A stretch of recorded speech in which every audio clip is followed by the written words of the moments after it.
무엇인가 해서 고린도전서 15장을 봤잖아요. 제가 고린도에 대한 배경을 잠깐 말씀을 드렸을 거예요. 기억이 안 나시겠지만, 자, 고린도라고 하는 도시가 어떤 도시였다고요? 그 도시는 상업의 도시였고 다인종 다문화, 아시아와 그리고 유럽을 연결하는 해역을 사이에 두고 많은 사람들이 왕래하는 교통의 요충지면서 아주 번성한 상업도시였다고 이 말씀을 드렸습니다. 그 고린도에는 아프로디테라고 하는 신전이 있다고 했어요. 그 신전에는 1000여 명의 여사제가 있었는데 이 사제가 하는 역할이 뭐라고요? 창례, 공창. 거기 제사 지내러 오는 사람들하고 성관계를 갖는, 그러니까 그만큼 타락한 도시였다고. 그 도시에 뭐가 있었다고요? 고린도 교회가 있었다는 거예요. 그래서 우리가 음란하다라고 하는 대표적인 얘기가 어때요? 고린도화하다, 고린도화하다, 그죠? 음란하다하고 같은 말로 쓰였을 정도로 이 고린도는 굉장히 어려운 도시였습니다. 그래서 우리가 고린도 전서를 보면은 여러 가지 문제가 나오잖아요. 파벌의 문제, 그다음에 우상의 문제, 결혼의 문제, 소송의 문제, 여러 가지 문제들이 많아요. 그 교회 안에 그럴 수밖에 없죠. 그런 배경을 가진 사람들이 이제 교회로 들어오고 그 고린도 교회가 여러 가지 문제가 있었다. 그러니까 현대 교회에서 발생할 수 있는 아주 다양한 문제들이 고린도 교회 안에 있었다라고 생각하시면 돼요. 그러면서 이제 쭉쭉 나가다가 고린도 13장에 가면은 그 유명한 사랑장이 나옵니다. 사랑은. 그럼 그 다음에 하셔야지. 사랑은 노래를 해야죠. 노래를 해요. 그냥 올라가요. 사랑은 언제나 온유하며 사랑은 언제나 사랑은 시기하지 않으며 교만도 자랑도 교만도 아니라 쭉 나오잖아요. 사랑은 이제 그까지. 그래서 이제 사랑이라고 하는 유명한, 결국은 그 모든 문제를 덮고 해결할 수 있는 것은 뭐다? 사랑이라고 하는 거예요. 사랑. 그래서 사랑이 나온 거예요. 하나님의 사랑이 그리스도 예수 안에서 고린도 교회에 넘치고 성도들의 마음속에 넘칠 때에 여러 가지 문제점들이 많이 있지만 그 문제점들을 포용하고 안을 수 있는 것은 사랑밖에 없어요. 정죄하거나 어때요? 죄를 지적하거나 이런 것으로는 해결되지 않는다는 거죠. 15장에 부활장이 나옵니다. 성도들이 결국 우리가 추구해야 할 것은 그리스도의 부활을 소망하는 거예요. 예수님 부활했으니 우리도 부활할 수 있다. 어려운 환경 속에서도 주님 바라보면서 나아가는 거죠. 부활의 소망을 가지고 고린도전서 전체 구성을 우리가 볼 수 있는 거예요. 3차 전도 여행을 하면서 고린도에 관한 그 교회에 관한 소문들이 들려온 거예요. 그래서 에베소에서 사도 바울이 고린도 전서를 쓴 거잖아요. 들려오는 소식에 의해서 이런 문제점들이 회복하고 다시 한번 설 수 있는 것은 다른 것이 아니라 뭐예요? 바로 그리스도의 복음의 능력만이 가능하다라고 하는 것을 편지로 쓴 것입니다. 십자가라고 하는 거죠. 고대 세계에서 가장 수치스러운 처형 방식이었습니다. 그래서 로마 시민권자들에게는 집행조차 할 수가 없었습니다. 십자가는 노예와 반역자와 최하층 범죄자들을 위한 것이었어요. 키케로는 이렇게 말합니다. 점잖은 로마인들의 눈에도 귀에도 생각에도 십자가를 두지 말라. 점잖은 로마인들의 눈에 귀에 생각에 십자가를 두지 말라 이렇게 얘기했어요. 얼마나 치욕스럽고 불편했으면 이런 얘기 듣겠어요. 자, 이런 십자가를 구원의 방법으로 선포한다라고 하는 것은 십자가는 치욕이요, 그죠? 더러움이요, 수치요. 이런 방법으로 이 십자가의 방법으로 구원을 선포한다는 것이 당시의 사람들에게 얼마나 터무니없게 들렸을지 우리는 상상조차 하기 어렵습니다. 그럼에도 불구하고 바울은 십자가를 전했습니다. 십자가를 전했습니다. 고린도는 그리스 문화의 중심지였습니다. 철학, 웅변술이 꽃피운 도시였습니다.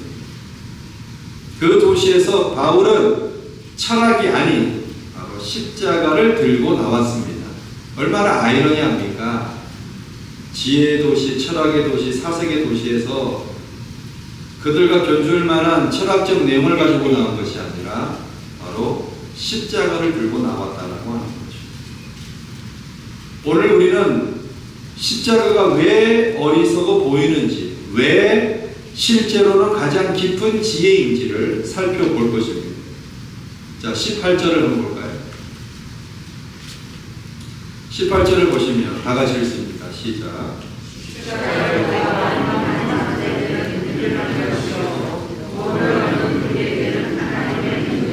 자, 십자가의 도가 두 얼굴이 나오죠. 멸망하는 자들에게는 어떤 것입니까? 구원을 얻는 우리에게는 무엇입니까? 자, 미련한 것, 하나님의 능력, 이 십자가의 두 얼굴이 같은 십자가인데 반응이 다릅니다. 바울은 18절에서 인류를 두 부류로 나눕니다. 멸망하는 자들과 구원을 받은 우리라고 얘기합니다. 같은 십자가 메시지를 듣고 앞의 것은 미련하다, 십자가의 도를 듣고서 한쪽은 미련하다라고 하고 한쪽은 하나님의 능력이라고 얘기합니다. 그러니까 복음의 의미는 듣는 자의 내면 상태에 따라서 다르게 착지한다라고 하는 것이죠. 이것은 복음이 불완전하기 때문이 아닙니다. 십자가의 의미가 그만큼 깊기 때문입니다. 자, 여기서 보면은 미련한 것이라고 하는 헬라말 모리아라고 하는 말인데요. 이 단에서 영어 모론, 바보라고 하는 말이 나왔습니다. 즉 뭐예요? 십자가를 바보 같은 것이다 이렇게 부를 때 그들은 무엇이 틀렸을까요? 십자가의 도가 미련하다, 바보다, 예? 이렇게 불렀을 때에 그들은 무엇이 틀렸습니까? 그들의 지혜의 기준이 틀렸다라고 하는 거예요. 그들의 눈으로 보기에는 이 성공이라고 하는 것이, 그렇죠? 지혜의 기준이 성공이요, 효율적이요, 권력이라고 하는 기준으로 보면은 십자가는 당연히 바보스러운 거예요. 미련한 것으로 보입니다. 그런데 이 십자가를 사랑과 생명과 하나님의 나라라고 하는 기준으로 본다면은 이 십자가는 가장 효율적인 방법이라고 하는 것입니다. 자, 여러분은 어디에 속해 있습니까? 십자가가 미련하게 보이십니까? 십자가가 하나님의 능력이라고 생각하십니까? 22절, 23절을 보시면 한번 보시죠. 22절, 23절 시작.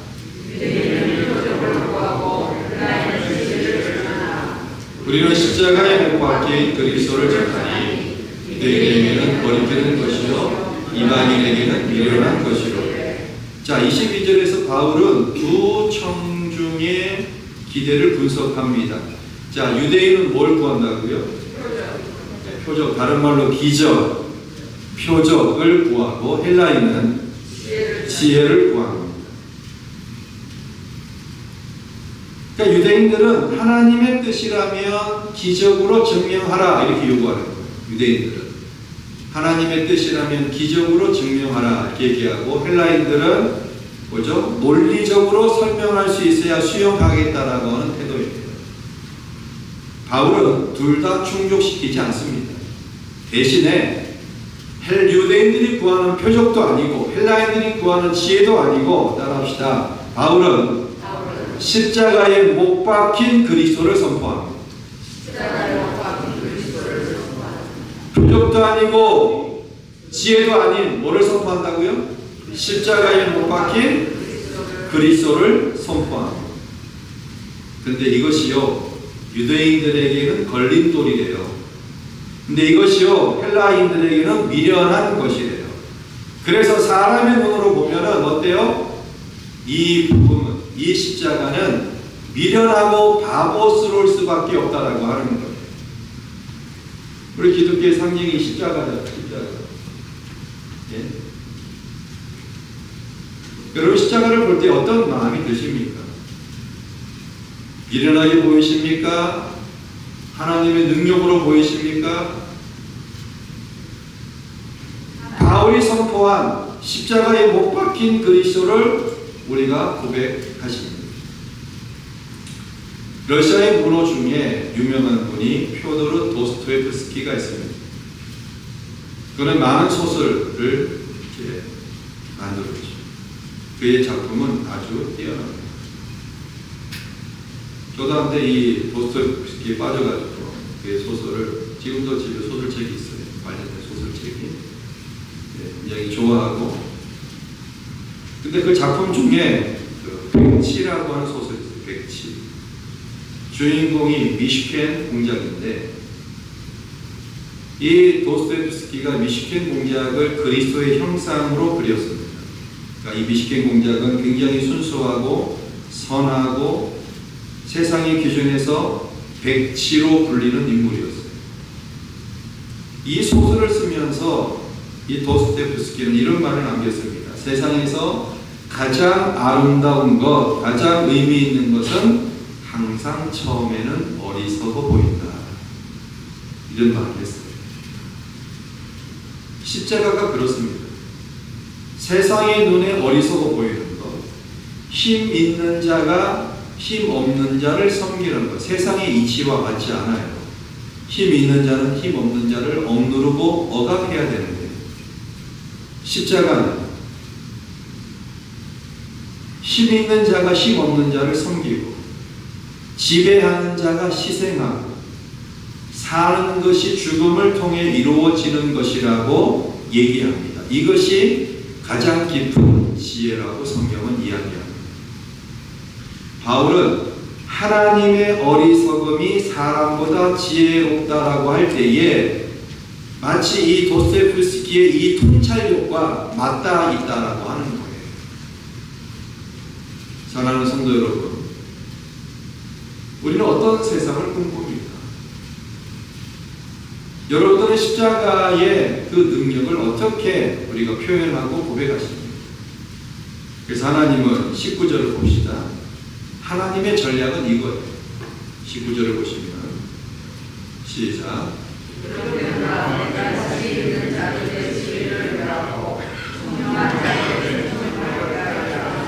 20절. 지혜 있는 자가 어디 있느냐? 선비가 어디 있느냐?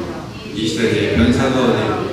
하나님께서 이 세상의 지혜를 미련케 하신 것입니다. 21절 크게요. 하나님의 지혜에 있어서는 이 세상이 자기 지혜로 하나님을 알지 못하는 것과 하나님께서 전도에 미련한 것으로 믿는 자들을 구원하시기를 기뻐하시옵소서. 자, 하나님의 전략이 뭡니까? 따라합시다. 전도에 미련하는 것. 인간의 지혜를 허무시는 하나님이 있어요. 19, 20절 보시면 바울은 이사야 29장 14절을 인용하면서 도발적인 질문을 합니다. 자, 지혜 있는 자가 어디 있느냐? 선비가 어디 있느냐? 이 이 세대의 변론가가 어디 있느냐? 바울은 이것을 쓸 때에 지금 고린도 도시 안에는 유명한 그 당시의 스토아 학파의 학자들, 그리고 에피쿠로스 그 철학자들의 학자들, 그리고 그 제자들이 많이 있었습니다. 그리고 변론술이 굉장히 유행했습니다. 한마디로 고린도 도시 안에는 철학자들과 웅변가들과 그리고 변론술자들이 그 안에 가득했다라고 하는 것입니다. 그들은 십자가, 예수를 생각할 때에 어리석고 그 어리석음을 통하여 십자가에 못 박혀 죽은 죄인으로 취급받은 그 시대에, 그리고 많은 현란한 철학가들이 그 시대에 활동하던 그 시대에 바울은 묻습니다. 당신들의 지혜가 인류의 근본 문제를 해결했습니까? 라고 묻는 거예요. 제가 신학대학원 시험 볼 때에 논술에서 스토아 학파와 에피쿠로스 학파에 대해서 논하시오 이게 나왔어요. 여러분은 감흥이 없죠? 그게 뭔가. 저는 워낙 많은 그 주제다 보니까 서양 철학사를 다 해야 되니까 그걸 어떻게 제가 전에 지혜를 주셔서 기가 막히게 예제 16개를 뽑았는데 그 중에 하나가 딱 나온 거 아니에요. 제가 철학과 나왔잖아요. 그래서 이제 그런 공부를 했기 때문에 굉장히 도움이 됐었죠. 그래서 이 본문이 나올 때는 항상 그 생각이 납니다. 자, 스토아 학파와 에피쿠로스 학파의 공통점이 있어요. 그러니까는 스토아 학파는 3세기 때에 제논에 의해서 이 학파가 창시가 되었거든요. 이 스토아 학파와 에피쿠로스 학파의 공통점이 뭐냐면 따라합시다. 행복을 추구하는, 그러니까 마음의 평안을 추구하는 학파였어요. 그래서 스토아 학파는 이 아파테이아라고 하는 마음의 평온 상태, 그리고 이 에피쿠로스 학파는 아타락시아라고 하는 그 모토를 걸고서 이 쾌락을 추구해요. 근데 이 쾌락이 우리가 아는 방탕한 술 먹고 담배 피고 흥청맞지 이런 쾌락이 아니라 어떤 복잡함에서 벗어난 마음의 평온 상태를 계속 유지하는 것을 이 에피쿠로스 학파가 추구했던 거예요. 그러니까 스토아 학파는 지혜를 강구했어요. 그래서 그 당시에 보통 개념이 이 로고스 개념이 요한복음에 가장 잘 나타나 있잖아요. 이 로고스 개념을 그 당시에 많은 철학가들이 그러니까 함께 썼다는 거예요. 로고스는 세상의 지혜, 합리적인 사상, 생각, 사고들을 모아놓은 어떤 개념이라고 보시면 돼요. 그래서 이 스토아 학파는 이성적이고 합리적이고 이런 성향이 있어요. 똑같이 행복을 추구하지만 반대로 에피쿠로스 학파들은 뭐예요? 복잡한 세상을 떠나서 저기 혼자 그냥 수양하고 많은 사람들이 있는 곳을 피합니다. 이런 성향이 있어요. 그리고 죽음과 어떤 이런 거에 대해서도 내세에 대해서도 관심이 없어요. 죽음은 끝나는 건데 인정하지 않죠. 살아있을 때 그냥 평온하게 그렇게 살다가 가는 것. 세상에 별로 관심이 없는 게 에피쿠로스고 스토아 학파는 그래서 세상에 관심이 있고 적극적으로 이 합리적인 생각으로 이성을 가지고 변화시켜야 된다라고 하는 것이 스토아 학파의 사상입니다. 유명한 일화가 있는데 여러분 네로 황제의 스승이 이 스토아 학파의 유명한 세네카라고 하는 사람이었어요. 세네카. 근데 네로가 나중에 약간 맛이 가가지고 정신분열증이 와가지고 어떻게 했어요? 자기 스승 세네카도 죽여버리고 자기 관련된 가족들, 친인척들 많이 죽이거든요. 그때에 이 세니케가 죽게 됩니다. 이런 사상을 가진 그 당시에 아주 유명한 철학의 사상들이 고린도 도시 안에 많이 있었다는 거예요. 이 제논이 얼마나 유명했냐면 그가 살아있을 때 그의 동상을 만들어 줄 정도로 이 고린도 도시의 사람들, 그죠? 이 아주 제논을 숭상했다. 숭상. 너무나 존경했다라고 하는 거예요. 제논의 일화는 있습니다. 제논이 처음부터 철학가가 아니었어요. 그는 처음에 돈 많이 버는 사업가였습니다. 어느 날 배 타고 가다가 배가 침몰한 거예요. 겨우 살아남았어요. 비틀비틀 골목을 거닐다가 책방에 들어갔는데 거기에서 책을 하나 봅니다. 여러분, 죽다가 살아나면 어때요? 인생을 좀 생각하게 되죠? 안 그래요? 병원에서 수술 후에, 그죠? 하나님 살려주셔서 깨어났어요. 그럼 세상을 바라보는 관점이 조금 변할 거 아닙니까? 그전에는 돈이 최고다, 뭐 다른 게 최고됐는데 뭐가 최고임이 되지 않은 거죠. 여러분, 천국 가시면 다 놓고 가셔야 돼요. 예. 돈 뭐 다른 거 하지 마시고 그저 예수님 잘 믿고 이웃 사랑하고 자녀들 사랑하고 기도하고 내가 만나는 사람들 축복하고, 그죠? 센터 가면 싸우지 마시고, 예. 커피 먼저 먹으려고 서둘지 마시고, 그죠? 두루마리 휴지 하나 더 가져오려고, 예, 싸우지 마시고. 제가 다 알죠? 예전에 우리 아버지가 저를 한 불러요. 가니까 두루마리 휴지 이만큼을 주셔. 이게 왜 그러냐 그러니까 타왔대요. 빙고 해가지고. 제가 잘 알아요. 아들 주려고. 이야, 포스카 두 바구니나 사면 되는데 그래도 그 아버지가 생각이 납니다. 왜 이거 가져오셨어요? 너 주려고 가져왔지.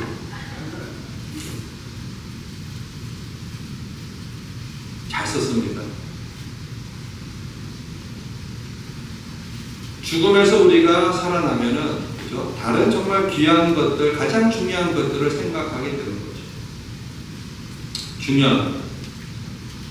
자, 그래서 바울은 이 질문을 하면서 당신들의 지혜가 인류의 근본 문제를 해결했습니까? 라고 묻는 거예요. 철학자들이, 운명가들이 그 문제를 해결하지 못하잖아요. 심지어 우리가 아는 의사분들도 그 문제를 해결하지 못해요. 제가 얘기했잖아요. 어떤 의사가 환자를 들렸는데 나중에 가니까 환자보다 먼저 돌아가셨어요. 그렇죠? 우리 의사 선생님들이, 예수 믿는 의사 선생님들이 참 이 복음의 최전선에서 많은 일들을 하고 있는 것을 보게 됩니다. 복음 전하기가 좋잖아요. 치과 의사 선생님이 이빨을 치료하면서 그 앞에서는 어떤 말도 들어야 되잖아. 그래 안 그래요? 입 벌리고 귀에 돌아오는 소리 들리는데, 예? 거기서 아니요, 안 얘기 못하잖아요. 그냥 들어야 돼. 복음 전하기 얼마나 좋아요. 그 가격도 조금 깎아주면서, 그죠? 좋은 인상을 주고 예수님을 소개하고, 그죠? 뭐 많은 툴들이 있죠. 근데 그 중에서, 그죠?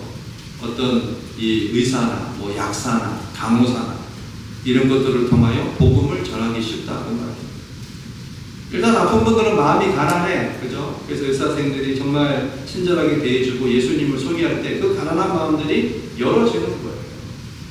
그러니까 성취아배기로 지나가는 사람들 붙들고 복음 엄청 어렵잖아요. 그래서 제가 저희 아이들 보고 그런 의미에서 이제 뭐 닥터나 하여튼 관련된 걸 이제 얘기를 하는 거죠. 자, 사람들의 지혜가 인류의 근본 문제를 해결하지 못합니다. 21절이 결론적 선언이에요. 21절. 한번 읽어볼까요? 시작.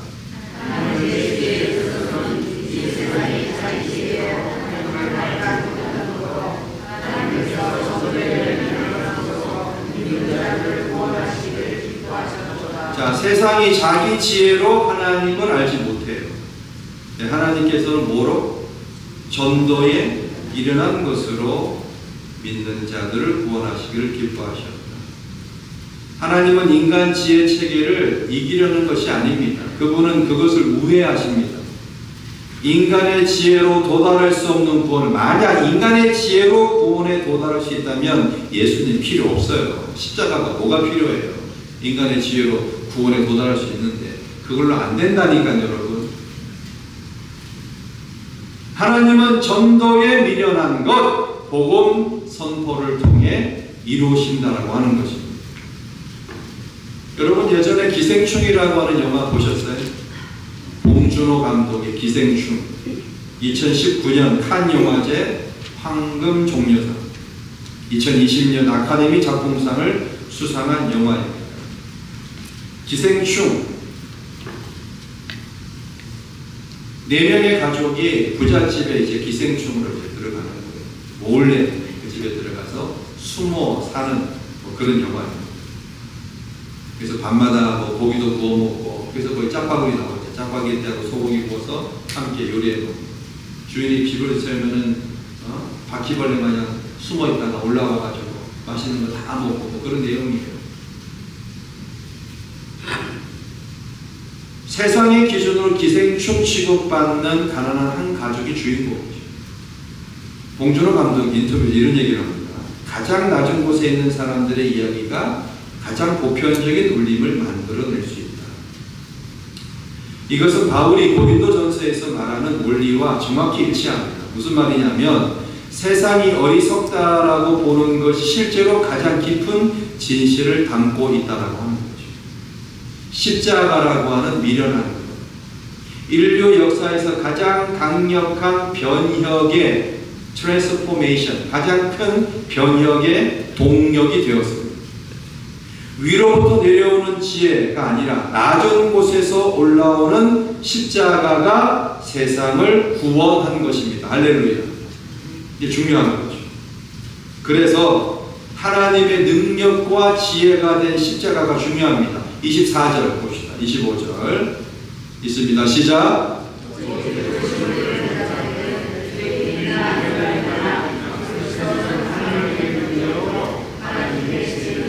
하나님의 미련한 것이 사람보다 지혜 있고 하나님의 약한 것이 사람보다 강합니다.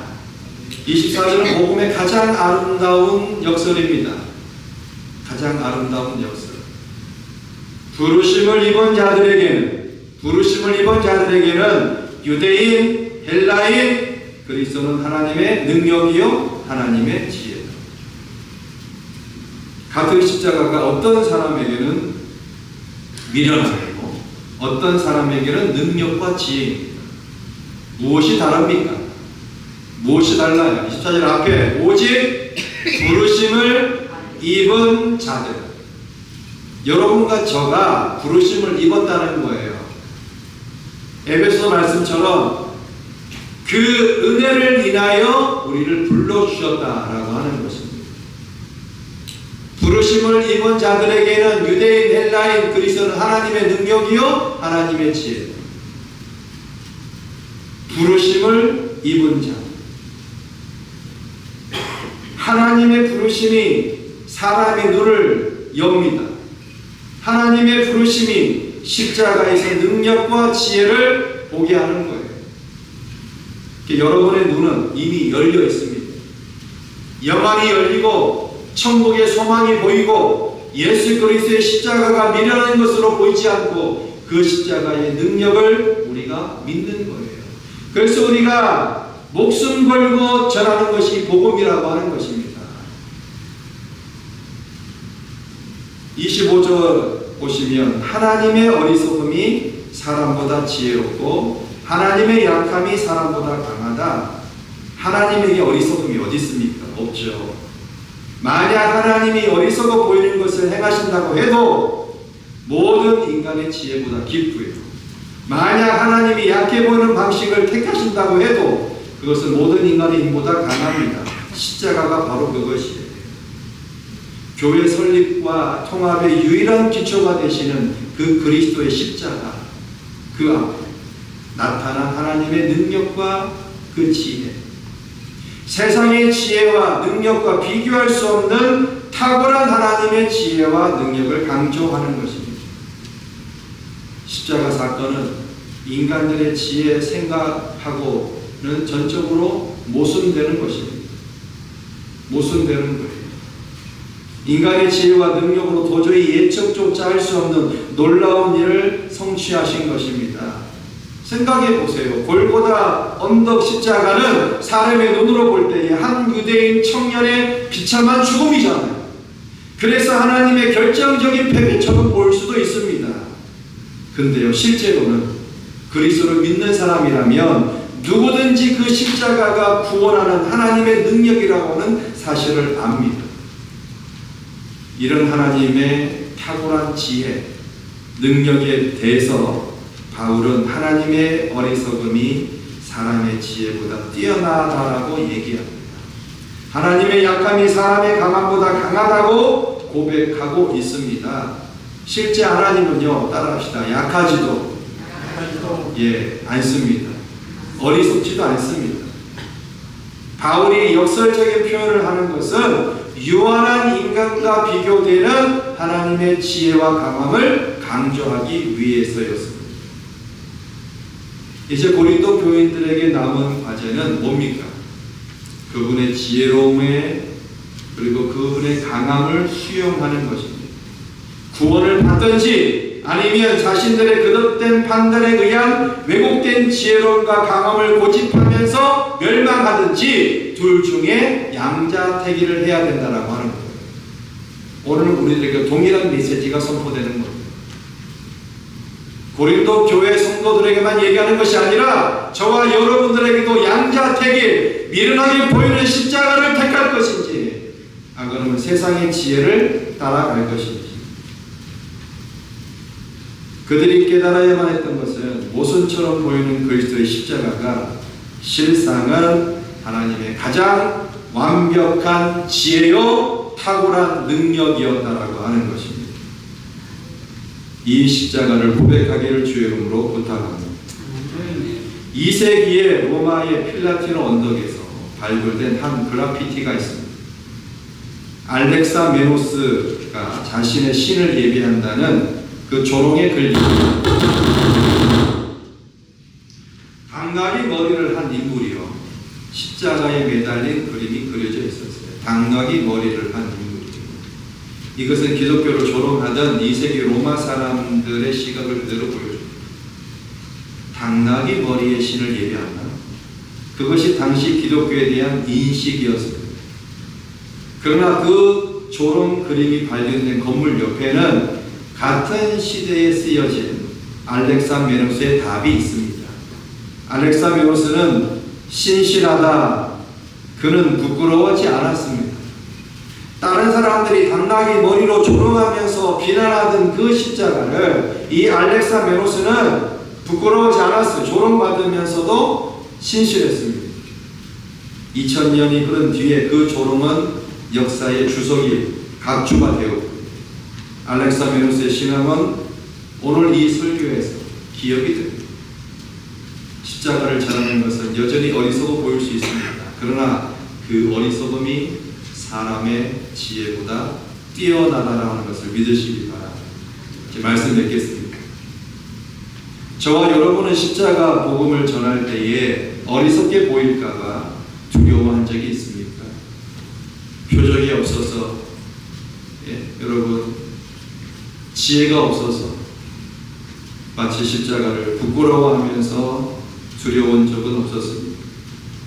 만약 그 두려움의 뿌리가 무엇인지 생각해보고 회개할 건 회개하고 그리스도의 십자가의 능력 앞에 나아가야 합니다. 또한 하나님의 어리석음이 사람보다 지혜롭다, 이 말이 우리의 삶 속에서 구체적으로 어떤 의미를 갖는지 생각해 보십시오. 세상의 기준을 따랐다가 실패한 경험, 복음과 기준을 따랐을 때의 경험을 비교해 보십시오. 이 세상은 유한합니다. 무한하지 않아요. 우리 인생도 여러분 유한합니다. 언젠가는 때가 되면 다 주님 앞에 서야 합니다. 다른 종교에서 얘기하는 흙으로 돌아가거나 동물로 태어나거나 그렇게 하지 않아요. 한 번 온 인생은 하나님의 사랑 가운데 그리스도를 믿다가 영원한 천국의 소망을 가지고 살아가는 것이 우리의 인생의 목적입니다. 하나님을 마음껏 찬양하는 복음적 기준으로 살아가셔야 합니다. 이번 주 십자가의 의미를 깊이 묵상하는 시간을 갖기를 원합니다. 십자가 앞에서 내 교만이 무엇인지, 그리고 그 교만을 내려놓을 때 어떤 자유가 오는지를 경험해 보셔야 합니다. 평생 예수님을 믿는데 그 믿는 기쁨을 누리지 못한다. 너무 안타깝습니다. 그리스도의 십자가 나에게 어떤 의미로 다가오는지, 미련하게 보이고 아무것도 아닌 것처럼 바보처럼 보이는 십자가가 나에게 어떤 의미로 다가오는지 우리 찬양하면서 고백하면서 기도합니다.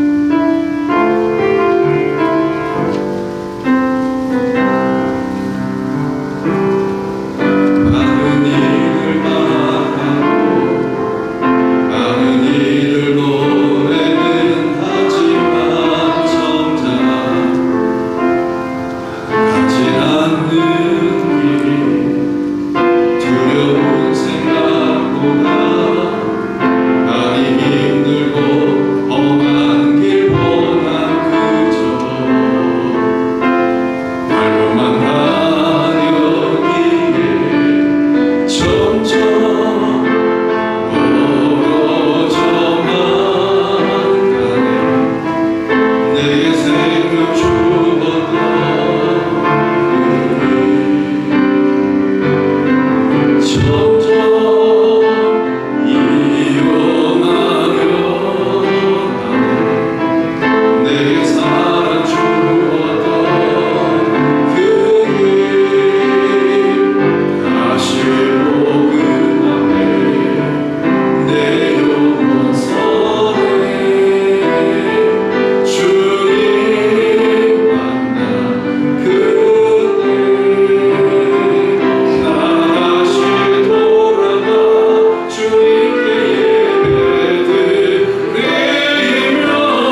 사람보다 지혜롭습니다. 내 생각, 내 경험대로 살지 않기 원해. 수많은 똑똑한 철학가들, 운명가들, 변론술자들, 그들의 지혜로 구원받지 못합니다. 십자가의 의미를 깊이 묵상하면서 그리스도의 십자가, 그 앞에서 하나님의 능력임을 깨닫고 바울이 저러한 어리석은 십자가의 그 능력, 복음의 선포가 나의 신앙 고백이 되기를 원합니다. 주여, 다시 십자가 앞에, 다시 복음 앞에 서게 하여 주시옵소서.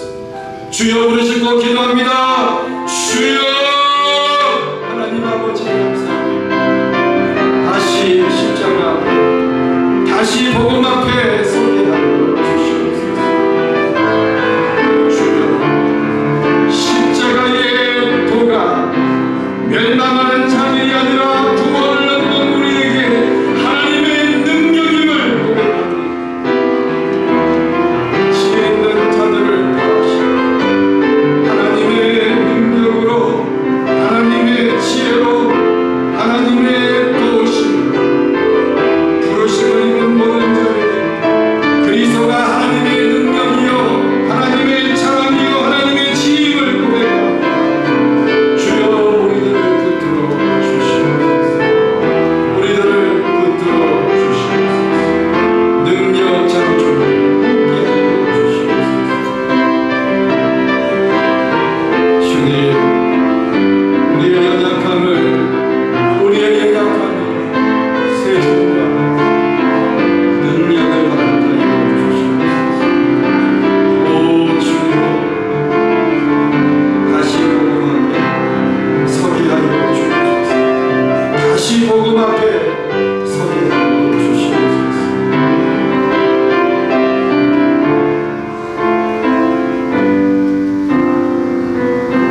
주님, 십자가가 미련해 보이는 시대에 우리를 살게 하시지만 그 십자가가 하나님의 능력이요 지혜임을 믿게 하시니 감사합니다. 세상의 기준으로 성공과 지혜를 추구하던 우리의 마음을 십자가 그 앞에 내려놓게 하시고 십자가를 자랑하는 삶, 십자가의 원리로 살아가는 삶을 허락하여 주시옵소서. 예수님의 이름으로 기도합니다.